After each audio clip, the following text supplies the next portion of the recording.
All right, my name is Dharm Sidhu, and this is week 2 of what will now be 4 session of healthcare practitioners and how to be healthcare practitioners that incorporate emotional processing in our work. So in the first week, we spoke about the general state of medical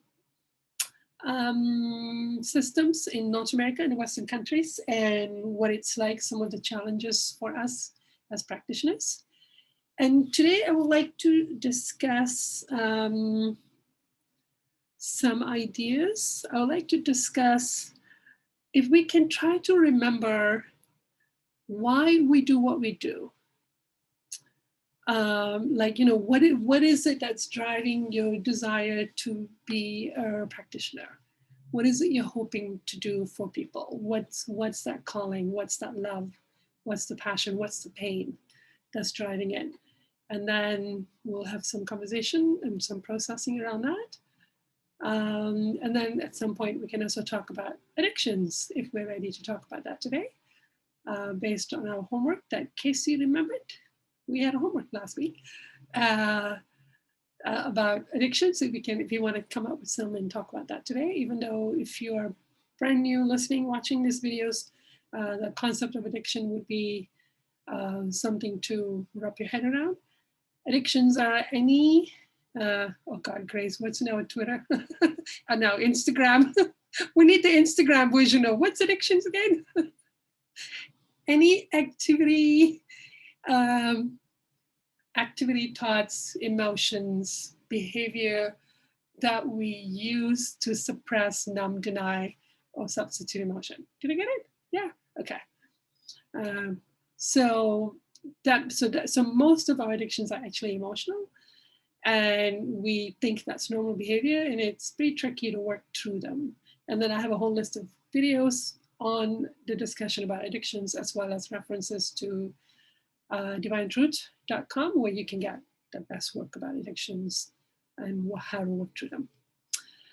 So based on last week's conversation, any comments, any reflections you guys have had about what we spoke about last week, about the challenges of being a healthcare practitioner?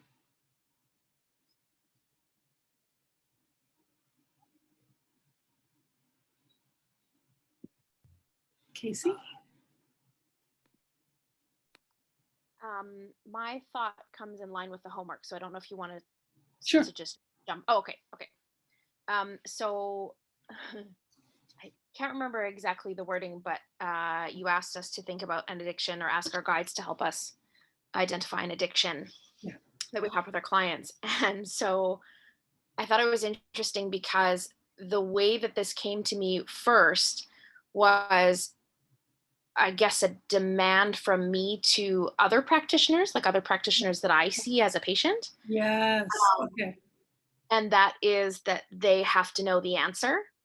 They have to know what's going on. They need to be able to respond to what I need. Like there's a list of like demands there. And I thought, do I do that? I must do that. Why can't I see that? So I started to think about it and I thought, oh yeah, I absolutely do that. Okay. I have this, I don't even know how to describe it, but it's like it's in the room before I am, that don't worry, I know I can figure it out. Yes. Okay. With my, yeah. So I was like, okay, I am the expert, I am the authority, I can take care of things. Okay. So what is the addiction? The fixer? I think so. Yeah. Okay. I can fix you. I can heal you. Okay. That's a very strong addiction for practitioners, for sure. And it's what we want to get in return that then keeps us really, and also make us feel worth, make us feel important, make us feel, based on what emotion you're trying to compensate from your childhood, for sure. Thank you. Alicia? Well, actually, my feelings weave in with what Casey just shared. Okay. And first of all, I wanted to say that Dr. Pamela Wibble, that was really that was really great. I listened to her TED talk as well. Mm-hmm. And I remember talking to doctors and nurses in England years ago, and being at parties with them and realizing they were real lushes. They loved to drink. Most of them were, I remember reading statistics about how many of them were alcoholics and addicted in all sorts of ways. And going on to what Casey just shared, that was actually what I came up with in a similar way. I felt like I have to be good enough. I have to get it right. I have to be, because I felt this demand coming to me, and then well, yeah, so it's woven in with what Casey just mentioned. Yeah, good one. Thank and you. Also a demand of feeling like I have to be better, and like Casey, I've always seemed to have attracted other therapists, other practitioners, even though I felt like they know a lot more than me, but there was a part in me feeling like I've got to get it. I've got to know what to do and how to do it. And I feel like even without being very conscious of it, I was actually relying on guides a lot. Like I would go into situations and I wouldn't know what I was going to say, but I just seemed to know what to say. Obviously, those guides were not absolutely on divine truth, divine love path, but it's felt like a switch for me personally. It's felt like a switch of going from guidance from those who are not on God's way to those who are maybe more towards that. So there's been a part of me that's been much quieter because of that transition that's continuing to go on. That's right. Okay. Good one. Thank you, Alicia. And absolutely, I like what you've touched on there, which is, hi, Michael, which is that we're offering gifts to other people, but we are, for me, everyone on earth is still in preschool. We're still at a preschool level. There's a lot we don't know. And there are a lot of guides that wish to help care for the people. So when we are in addictions, we can't access those healthy guides. But when we are willing to be honest, so many times one of the strategy I want to share is that when I'm in front of a patient and I can be emotionally honest, where a lot of times I'll feel like, oh my God, I don't know what to do here. I don't know what to do for this person. I am so overwhelmed. This is a very heavy suicide depression. This is like, whoa, I don't know what to do. And I literally just sit there and feel, I don't know what to do for this person. I feel incapable. I have no idea what to do. I feel terrified. I don't have the confidence. I'm just being emotionally honest with how I feel, and boy, something will happen. So in that moment, our guides can come through. And those are the visits that's always very magical. So it's really good that to experience the confidence that comes through that, and the faith, because there's basically faith now. I basically just have faith that something is going to happen during the session, and somehow people will receive answers, and the pressure is off of you. But it does require you to be willing to feel what you really feel in that moment. And then you can connect to the guides. So that's good. Thank you. Others, and Michaela, welcome. You have had background in nursing. And now you do some really cool stuff you want to share. Yeah, I did nursing. And I think I just listened to last week's talk just now, so I'm up to date with everything about that. And I feel like I was quite lucky in the short time that I did nursing, because I was in palliative care and also working with baby. So there's a bit more space to love, and I did really enjoy that aspect of it. But like Alicia was just saying, I was drinking all the time, like I went numb to be able to deal with the situation. And I left after a few years just because I just didn't agree with the way it was working, and I couldn't keep going with it. And I guess now what I'm doing, but I'm not really doing, I'm very much sitting on the sidelines of doing, and I'm using my kids as an excuse to not do it, is it's called it's death walking or dream walking. And you actually touched on it last week about supporting the dying person with their journey after they die. Yeah.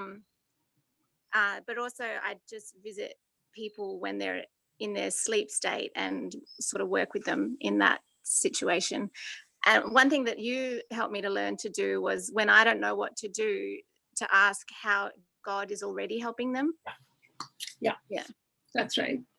One of our arrogance that we have as humans, some years ago, when I had recognized I have this passion of helping practitioners, I asked God, okay, where do we start? What's the first thing to start? And the feeling I got from God was, I have a feeling inside of me that as obviously as God isn't doing anything about sick people, we're just going to have to do it ourselves. First level, arrogance. And I go, okay, give me a couple of decades, I'll come back for the next point. But we have this arrogance of like, obviously God isn't helping people with sickness and with illnesses. So we're just going to have to do it ourselves. So it's the self-reliance. And but then the guidance I got from Krishna was to ask to see how God is helping. And that illness is one of those helps that God is already giving. And I haven't fully gone on that journey yet to really see, but I'm feeling more and more calling to really start investigating to see how is God helping us already in our medical journey.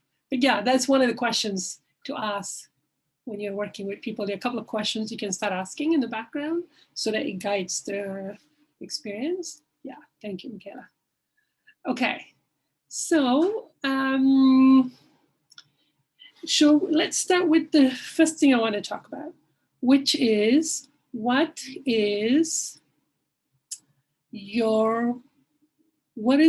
are you a practitioner? What are you trying to achieve? What are you trying to provide to patients? Why are you doing what you're doing?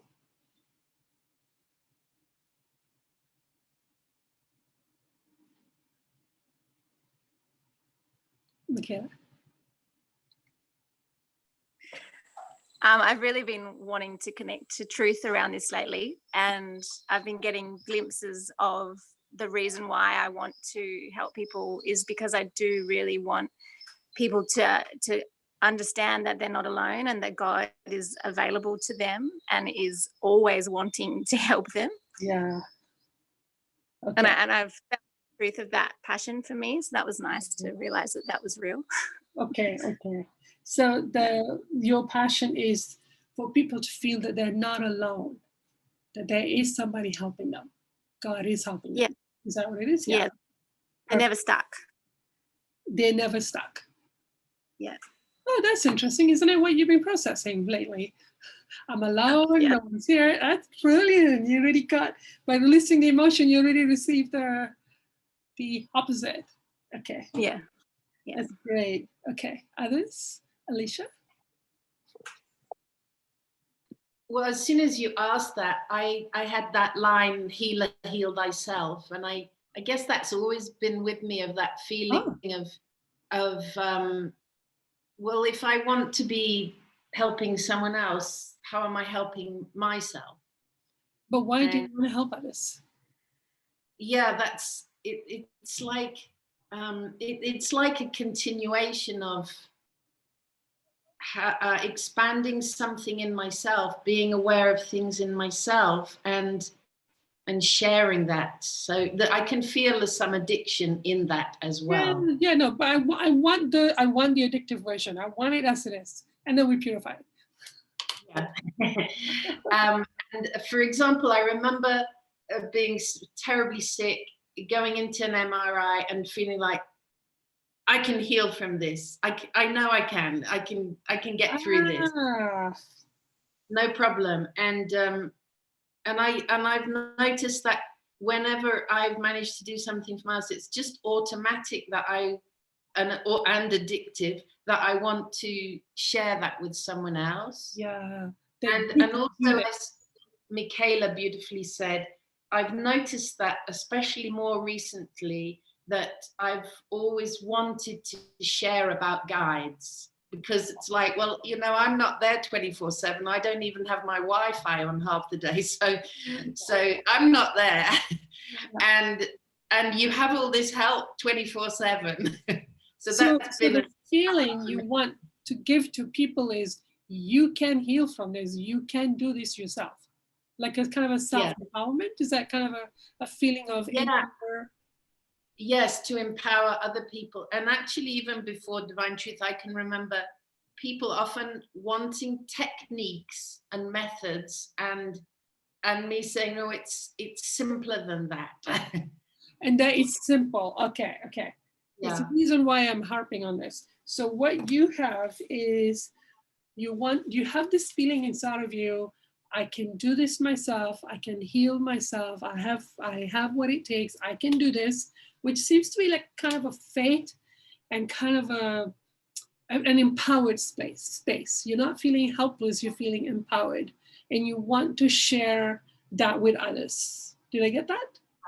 And there's a part that's been a little tricky for me in that it's almost like I feel like I've inspired others to move on, and I'm like, well, why haven't I moved on? Yeah. So I can see that there's a dichotomy there of needing to make sure to keep that balance of helping others, but how much am I actually taking actions for myself? Yeah. So I want the version as it is right now, and then we start to work on how to purify it. Yeah, for sure. Thank you. Okay, Selena.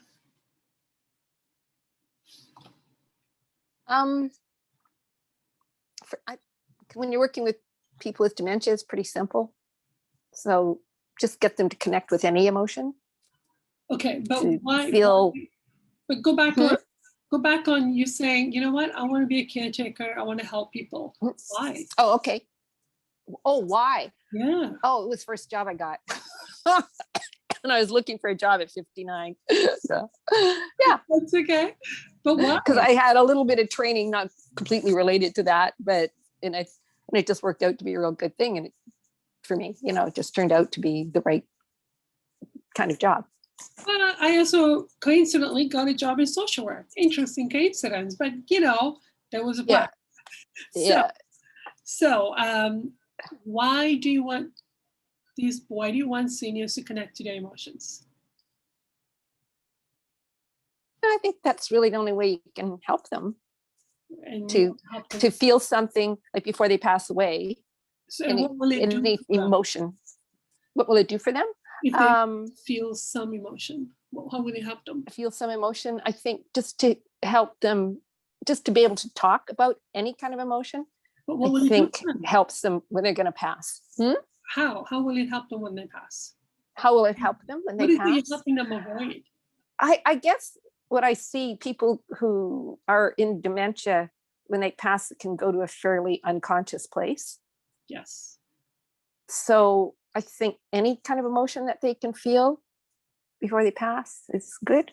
So you're helping them from what?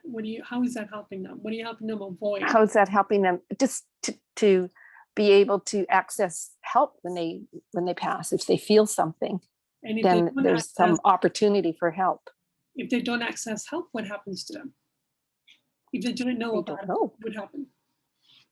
If they're unconscious, they're earthbound, what is it that's going to happen to them then? I don't know. I don't know what happens to them. Are they lost? Are they lonely? Are they sad? Are they degrading people? I think it depends on whatever emotion that's prominent when they pass. You see, there's something in the soul driving you to help them avoid that. There's a fire. To avoid it? Yeah. Well, but if they're feeling it before they pass, like talking about things that give them pain, wouldn't that help them? Exactly.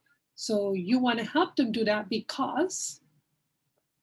Because I just believe it's good to feel your emotions. There's something you want to help them avoid. If they don't help them avoid, and they pass, and they're just unconscious and just floating around and don't even know to ask for help, so they're shutting down their guides. What about it? Why does that affect you? Why does that make you go, I gotta do something here? What is it about seeing somebody in that condition? Oh, like unconscious, kind of. Yeah. just a lack of their own self-awareness. I find that sad to lose your self-awareness. Okay. Yeah. Okay. So would you say that they're trapped? They're lost? They're unloved? Yeah. Yeah. Okay. So there's something think about so. seeing people trapped. See, you're kind of fighting me and trying to find the word term. It's like there's something going on here. What? But Okay. this is kind of like there's a real passion, there's a real fire driving you to like gotta help them somehow, and it's beautiful to name it. Oh, and you're able to okay. purify it. Then you're able to own it. You're like, wow, that's what I'm okay. about. Yeah. And this is what my passion is about. Like, it's very powerful to be able to name it. Yeah.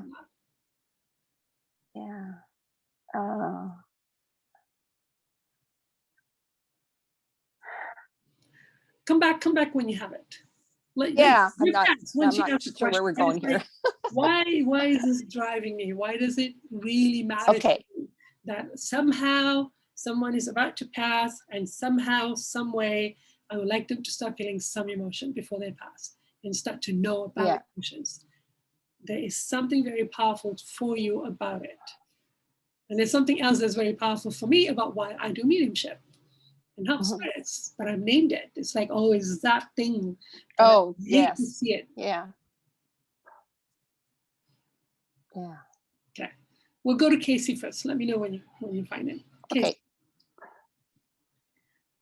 Mine is slightly similar to Alicia's in how it kind of began. Yeah. So it started more looking into my health.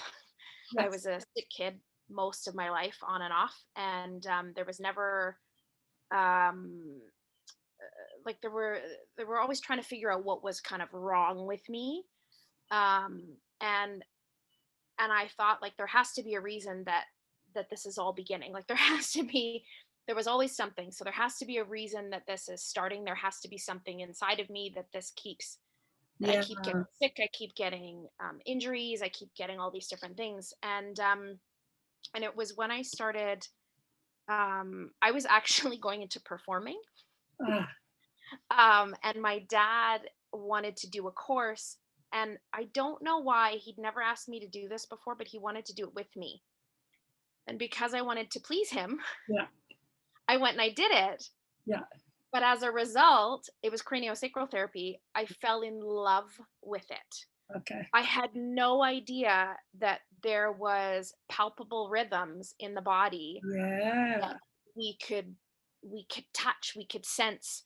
And I think we had a small discussion on emotion as well, and how emotion affects the body, and something lit up, and I was like, what is that? Tell me more. Let's go. Like that made me feel alive. Yeah. And it was basically from that moment on that I was like, well, forget performing. I'm going to go learn all I can about the body, learn all I can about the systems. But why? What is it you want to offer to people?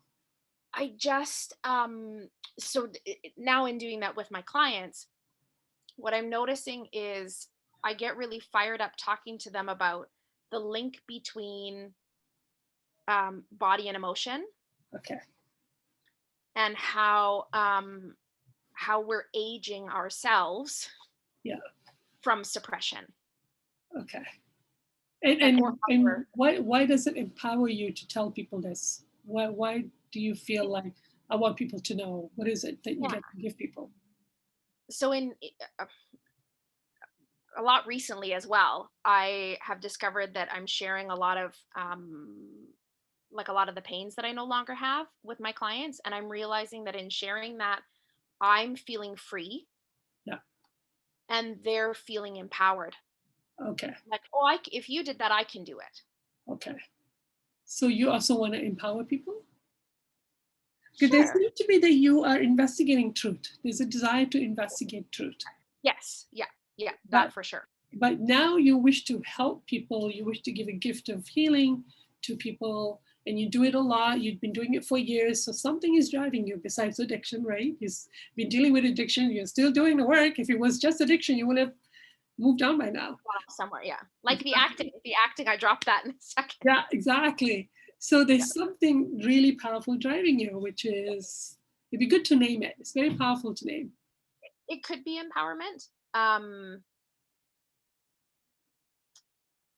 I keep feeling there's something about, and I don't know if this is the right word, but there's something that I'm feeling about the freedom word, and I don't know if it's maybe about self-respect, self-reliance, something like that. There's something in there. Yeah, no, absolutely. The feeling is, I found freedom to discovering truth, and I wish to give others the same. Yeah, that's a big thing. It's very powerful to name it. So, Grace and Michael, have you got? Can you share? Yeah, Grace, do you want to go ahead? I'm not really sure what's happening right now, but you asked the question like why I do what I do, and for some reason I'm like really sad. And I think it's because I'm not really sure that I'm doing what I do with any sort of pure intention. It just feels like it's all addiction. Yeah, I disagree, but yes, go on. For those who've received the treatment, we don't. Something else goes on in there that's like, holy smokes. But you gotta feel what you gotta feel. I just gotta say, I don't think so.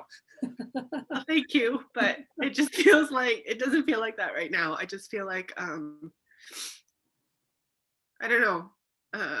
I don't really know what's going on, but yeah, I think I'm just feeling a lot of shame because I'm feeling, I guess, like all I can see is addiction, and I feel like I'm just taking from people on my table, and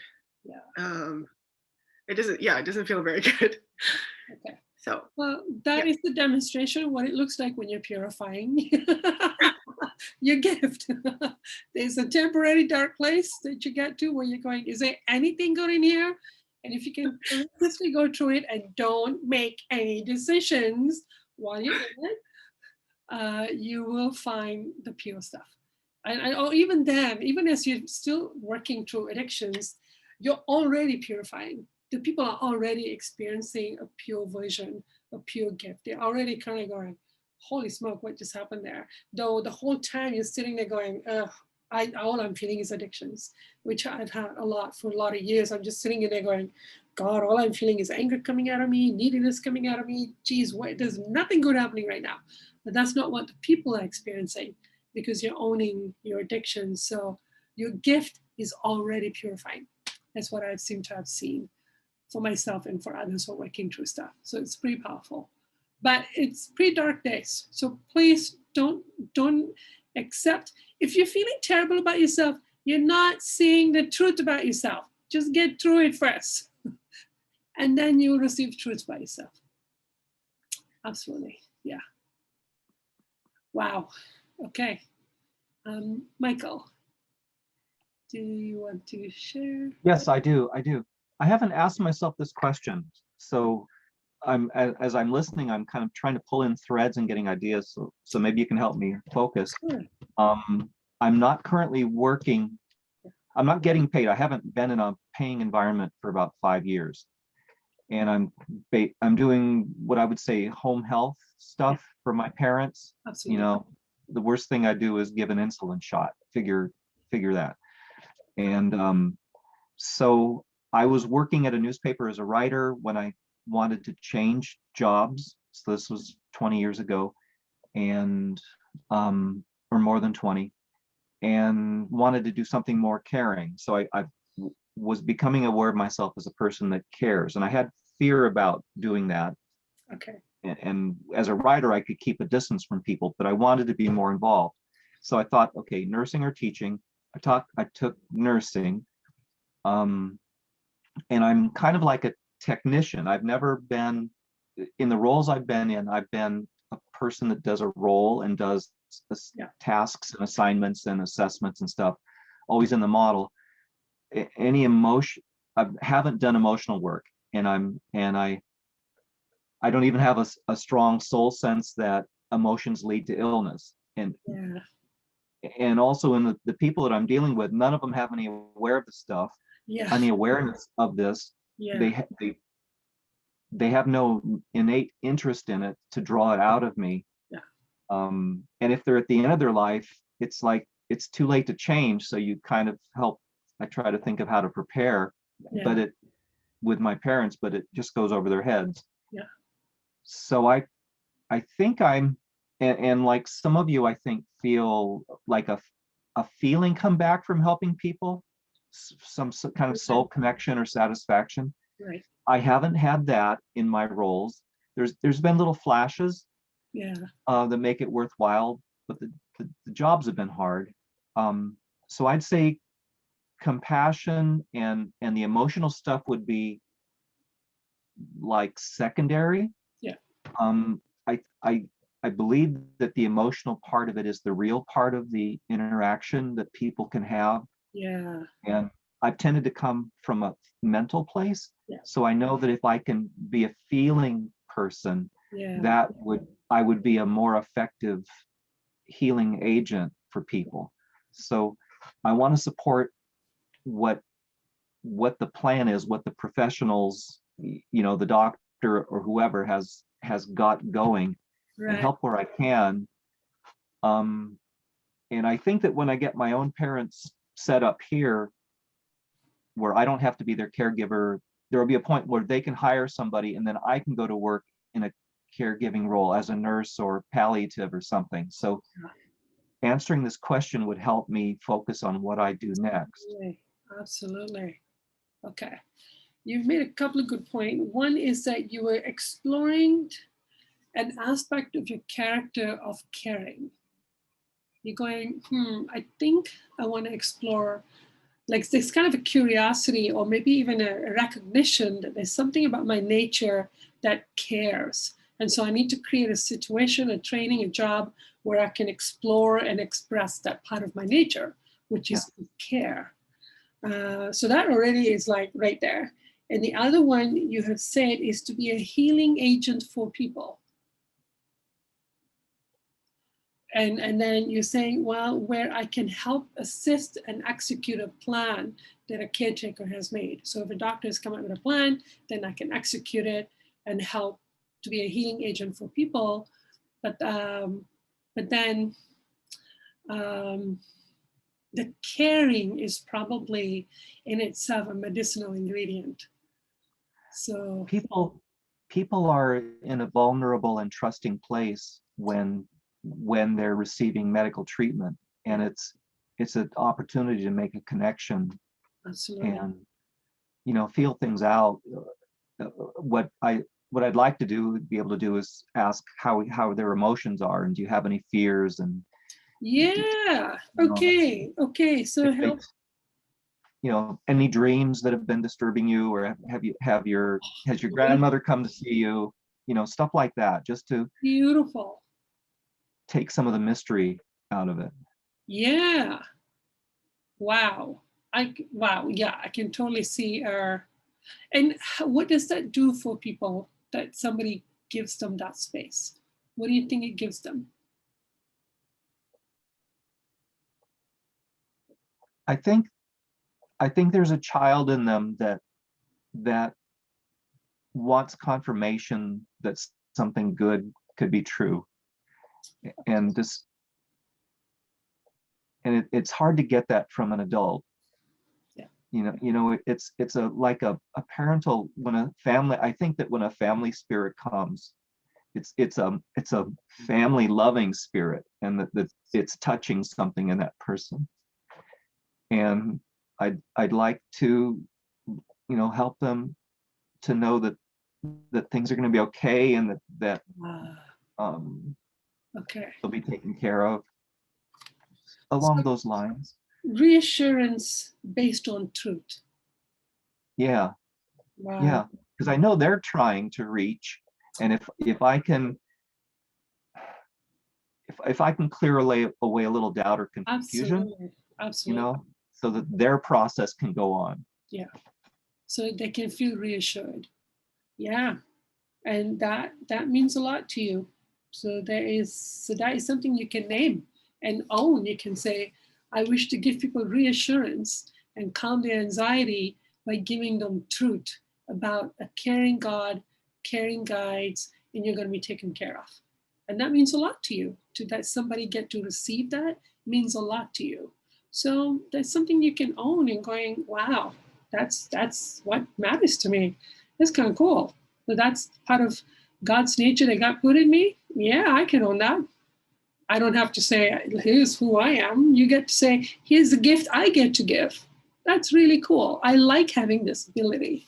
And usually when you discover your gift, you're kind of going, I love it that I have this one. You always feel that way about the gifts God had given you. And when you can see it as a gift, then you also feel like, well, you know, I've been given a gift. The best thing you do with a gift is share.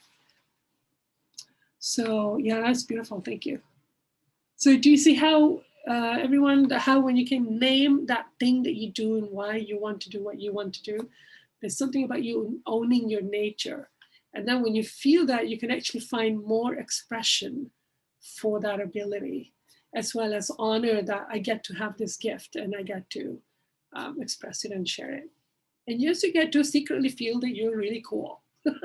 It's like, yeah, look what I am, without having to feel. And then you start to go, I wonder what cool thing somebody else has. Like that's how I feel now. It's like, what gifts do all of you carry? If I have this amazing gift in me, so cool I had this. What do you have? What do you have? What do you have? What do you have? So then it becomes a celebration, and you want to encourage others to tap into it, which is one of my passion. When I can just elbow my addictions out of the way for 2 minutes. That's usually what it feels like. And for myself, my driving passion is people suffering. You know, people are suffering, holy smokes, man, that just, oh, I have so much trouble with people suffering. Why are they suffering? What is the suffering about? Is there a point to this? How did it get created? You can all probably see my idiosyncrasies already forming here. It's like, oh, that makes sense. Suffering. I hate it. I'm really upset about it. And I want to find a way to end it. For myself, for others, I'm very, very, like I get really upset. Get upset with God and upset with God's laws. And it's just, oof, boy, steam coming out of my ears. But it's about ending suffering. And so understanding suffering. And I'm very, very fortunate that by the time I turned 50, I found access to truths about understanding why they're suffering. And then also to realize the burden of, I can't end it for others. I don't need to end it for others. I just need to tell them about it. And they can find their own way through, which is like, oof, what a relief. Probably take me another 20 years to really release that burden. So this is where the purity in purity comes through. I want to end suffering. I'm going to go in there and take it away and fix it. That's the impure version. So then you go, okay, how do I purify this passion and desire? How do I do this God's way? So whatever your passion and desire is, you can then say, how do I purify this? And then you can say, and how do you involve emotional processing into this work? Like, So then that becomes your journey, your two-pronged journey about it. Alicia, comment? Oh yeah, it was just some things are coming in with what Michael was saying. Okay. About everything going over his parents' head, and it reminded me of I tour guided for years, which was sort of part of my healing thing. And I remember I could be talking to like 40, 50 people, and they'd sort of be in over their head, but I would just see one person and there'd be a little glint in their eye. And that would keep me having the faith that even if it's just one little thing, even if they seem as if they're not hearing me or feeling anything, maybe one day they will. Maybe it'll wake up one day. And I had lots of comeback that actually it did help, and people went, oh wow, we hadn't thought of that. It was like being able to feel like you were crazy, which is a thing from me for childhood for sure, and let it be okay, because it maybe opens something else up for somebody else. Okay, thank you. Thank you. Okay, Selena? Okay, well, I think I got somewhere. Yes. What I really enjoy about my job is the trust that people will feel for me, like their trust, because they're often very afraid and very paranoid and a lot of anxiety, but they get to trust me to the point where they start talking about, like, that made me think of what Michael said, of their dreams, their visions they have, you know, and stuff like that. And they can tell that I just love to talk about it. You know, I don't go, oh yeah, oh, you know, I actually, oh, what was your mom like, you know, that you dreamt about, and, you know, what kind of, you know, because the dreams often really stimulate their feelings, right, about that person, and how. So, and I think that connection of trust is, I feel like for my clients that have died, I think about them often, like, and I feel the love I felt for them, and think of little situations we have where we connected, and, you know, just to know that there's that person there, if they're not in a great place yet, or if they're earthbound, they'll have that feeling of, Got it. oh, even if it's just to look over my shoulder or something someday, or whatever. What she did said some things that kind of caught me, you know, and she actually believed me when I talked about my mother, you know, that, you know, and now I'm finding out that that was actually true, you know. So you have a passion for creating a trustworthy connection, trust, so that yes, people can feel safe, and they can remember you, and they can come back to you after, because they trust you. yes, And then because of that trust, you're now able to guide them and introduce them to the guides and all of that. Yeah, and I actually I just realized really have a practice of thinking of people that are passed. Like, and I check the obituaries occasionally, because they never tell us if someone's passed, and then I get a feeling. Yeah. And I kind of want to know, like, if they passed, you know, because they often transition to nursing care after, you know, I don't get to see them to the end. Yeah. And so they will listen to you because they trust you. Yeah. So it's just a trust, and how I generate that with every client is different. Yeah. I get a lot of help. That's all I can say, because I go, man, I can't believe I just said that, but that worked. Connected, like they trusted me. Just whether it's a little joke or a laugh or that I would have never said to another client, but with that one, that was the thing. It's weird. So you want to be somebody that people can trust, because once the bond is there, that someone trusts you, then forever and ever they can come back and seek you out for help, and you'll be a mistake, you'll be able to help them. And it takes quite a long time sometimes. Like, sometimes I have clients, I've seen them like for 2.5 years. Absolutely. And it's amazing how that develops. Even if they're in deep dementia, there's still those things going on for them that they tell me about. It's really cool. Yeah. That's brilliant. Yeah. And I just love connecting to their emotion of their dreams. I just love it. You know, being with them while they're feeling that. Oh, it's just awesome. I just love it. Yeah, absolutely. Yeah, that's my favorite part. Okay. So Michaela want to help people feel they're not alone. Alicia want to empower people that they can heal themselves. Your Selena is about helping people trust you, because they trust you, they'll reach out to you. Casey, it's about investigating truth and giving people freedom. Michael is about the power of care. How much care is medicine. And for myself, it's about ending suffering. And Grace, have you connected to something? What is it you want people to feel at the end of their session or through your process? I think I just want people to feel like they can say anything or reveal anything, and it's just it's a safe place to not be judged, I guess, just to and then to instill like some hope that, like, it doesn't matter how horrible you think you are, or how you know, whatever you've done, whatever you've said, whatever you've thought, like there's always a way to come out of it somehow. I don't know. I think, Yes. And you've said that before. yeah. There is a way. Yeah. There is a way out. Okay. And what is it you create for people when you don't judge them and they have the freedom to say anything? What is it you feel you get to give them, which they wouldn't have without it? How do you feel if you never get to say anything you want because you may be judged? What do you feel this? How does it affect them? Well, you're just constant. Oh my God. You're constantly hiding. Sorry, for those who know her well. Okay. Yes. So you are giving people the gift to not hide.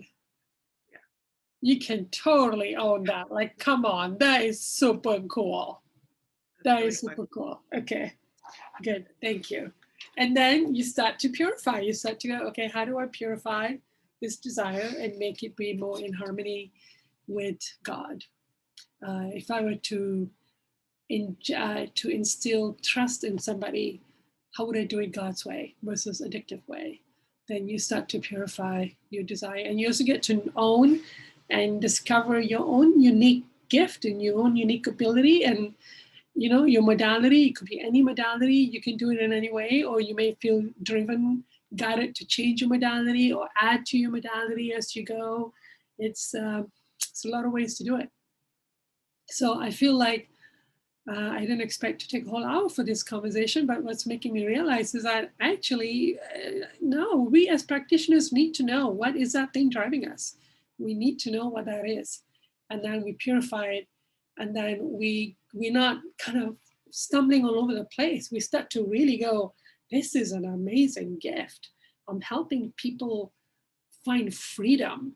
That I got to nurture this gift. This is incredible. I don't want to do 20 other things. I just want to hone this one.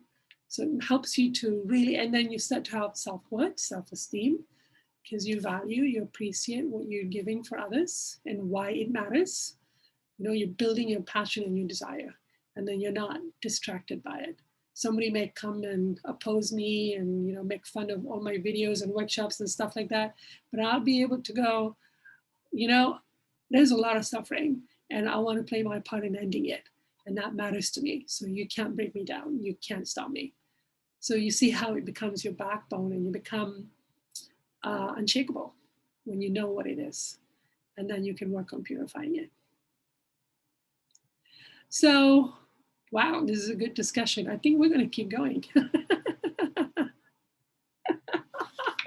Week after week, we're just going to keep going here. And then another conversation I want to have, which I think we'll have next week, is in order to switch whatever practice, whatever medium we have in our practice, whatever modality we use, if we are to switch or to add the concept of emotional causes, that there's emotions are involved, and to look at it as scientifically and technically and to really chip away at it, what are some of the obstacles you have seen or are seeing or future foresee in adding this concept? Whatever modality you have shiatsu, you have nursing, you have coaching, you have massage. Now you're supposed to add conversation about emotions. What are the obstacles about doing that? So think about it, reflect on it, and then let's bring it in next week and we can continue.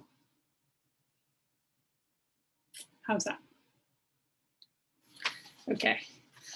All right. How you guys feeling? A little fired, a lot of smiles, people feeling a little bit like, yeah, I'm so cool. It's a good thing to have that and to feel proud about what a beautiful gift you have to offer. And you can see how unique it is. It's so unique. Everyone has their own thing and it matters. To me, ending suffering matters. I don't care what you guys want to do. You guys go ahead. This is mine. So everyone have that. And if all practitioners get to celebrate and hone in and lean into that gift you have, My God, what a world. It's so cool. Yeah. Okay, so I will see you guys next week.